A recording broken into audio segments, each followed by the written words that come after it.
Hi, this is Jesse. I'm out at camp. I'm in the Coon Family Building office. This is the newest building out at camp. And I wanted to make a video about the online reservation system. I thought it might be useful to campers that have been coming here for a long time, or user groups, or other people that are highly involved with camp, to see a little bit of a review of the reservation, the way we used to do reservations and the way that we're modifying and what we're moving to. There are a lot of similarities. It kind of just is the same thing in a different format. And some things are a little bit different, but it hopefully won't be too much of a change or too difficult to transition.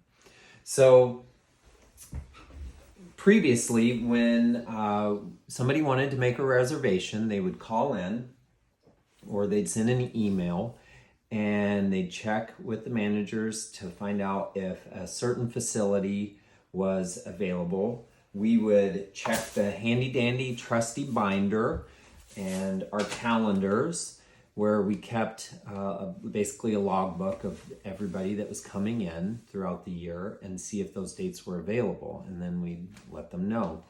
If sometimes those dates might change during that communication process, like the campers had a change in plans, and so then there would be some back and forth, really trying to figure out what was available and when. And hopefully this new system will make that process a little bit easier. So at this point in the process, the campers would fill out the camp facilities request. And the beautiful thing about this is that a person doesn't have to rent the entire camp. They could just rent one or two cabins, or a whole user group could rent the entire thing if they need to. A family could just rent Gotcho Cabin for the weekend, or maybe it's two families and they want Gotcho Cabin and the Treat Cabin.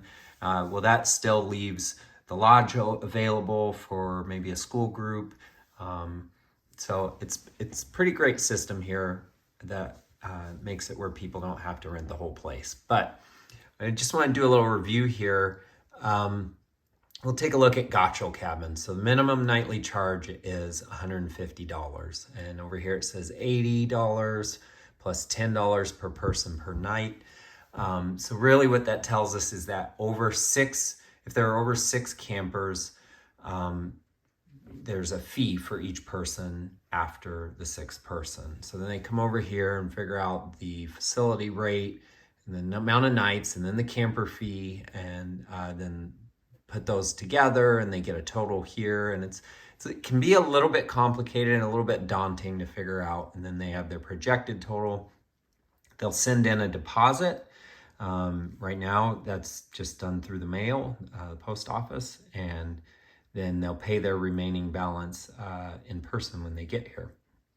Something to note is that this was created in 2016, so all of these prices reflect the value in 2016. And so one of the things that we're updating is the nightly cost. The value of $1 has gone up 25% since 2016. So to pay for things like gas and electricity, those costs are going to go up the moderate amount that they can, so that we can keep the lights on. So the other thing that the renter will look at is this user agreement here. And it just covers all the basic stuff as far as what they're responsible for. One of the camp mottos out here is leave it better than you found it. You can probably find that there in all caps on the user agreement. But this also covers things like, your group's in charge of your own food and your own programs, any medicine or medical supplies and medical supervision. Things like guns and fireworks and gambling are prohibited, and keep your pets on a leash, no candles in the cabins, and a lot of other things. So this user agreement is just kind of the policy that people need to agree to before they come out here. So moving ahead here, we'll take a look at our website. So this is methodistcamp.org. and a lot of this pretty much looks exactly the same. Nothing's really changed here. People can learn about the camp. They can learn about the programs. You can see there's some updates, some upcoming events here, Camp Champ. But then here they can click on facilities. So a renter could click here. And for now, we have a big link in bright lettering that says reserve cabins and facilities. Click here. So when a renter clicks there, they're brought to this page. And there are a couple things that they can do when they come to this page. One, if they feel like they need to go back, they can just click home, and that will take them right back to our main page. So I'm going to click back through here. Also, the renter can look at each of our facilities individually. Here's the lodge, the gotchel, treat, winter cabin, or the entire camp. Over here, they can check for availability by date. So right now I have February 27th through the 28th in there. And I'm gonna move this down to, excuse me, 4 guests for now. So once they've clicked on that, they're gonna see the available facilities. So if it's already rented, that's not gonna pop up on this screen. So we can see that it's $50 here, $185, so that reflects that price increase.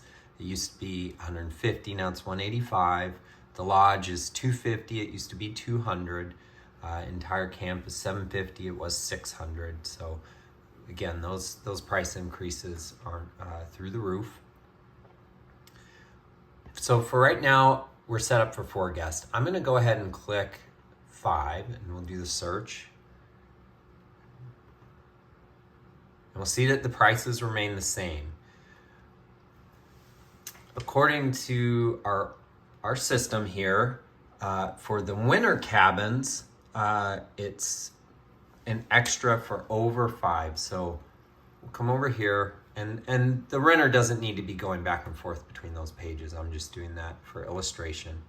So let's add the 6th guest where the fee starts. So now you see this says $65 per night for the winter cabin. Gotcho cabin, it's beyond that. So it's for the 7th guest. And so let's search that. And we'll see now that price has gone up to $200. And it does all of this automatically. We see this price increase. Let's do 8 guests.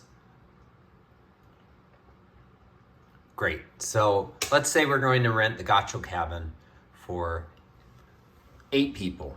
So now we can come here, we can check out some more pictures, which is great. We can learn more about the cabin. We know that it holds 20 guests. There's a bedroom, 20 beds. There's 8 bathrooms. The reason it says 8 bathrooms is because the bathhouse has quite a few toilets and showers that can be used. There's parking. We can go through the amenities here. Again, there's a kitchen stove. We've got the house rules, check in at 1, check out at 11. Here's a map of where we're at. Here's the price. Here's the extra that's being paid. And if those dates don't work, the renter can check the rest of the calendar. And we can see, for example, in January, it's blocked out. Those aren't available, but these dates, 15th, 16th, 17th, are available. It's not available on the 26th. So let's say that we want to rent this. We like it. So we'll come down here and we'll go ahead and book this and start the booking process. Here's the fee. We like it. We're going to click book and fill out the guest name here. So we'll say Joe. Let's see, we'll go Joe, and then we'll say Joe Smith. Okay, Joe Smith.